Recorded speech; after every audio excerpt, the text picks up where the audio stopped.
sehemu moja na mke wake. Sahihi.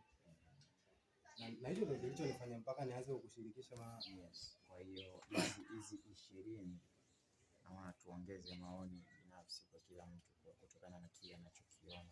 Na hapa tu cha kuongeza kwa haraka. Huyu bwana huyu nilimpendekeza awe ana kitu fulani ili tuitengeneze ile namna ya kujiami yeye kama yeye mwenyewe.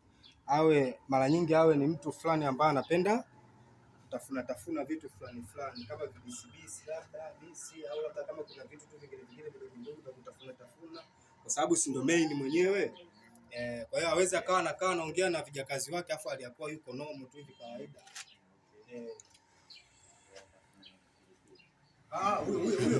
Huyo kwa mimi kama mimi binafsi mimi plan angepata tu vile vikopo vinavyosudia buku ya bisi. Vikopo vya buku. Unaita popcorn. Basi vile angepata vile kitu kimoja akiwa na naneliu na hisi kidogo tutakuwa tunanini. Kuna mazingira fulani. Popcorn ya Kiingereza. Ila hapa nilikuwa nataka niulize kwa sababu nyinyi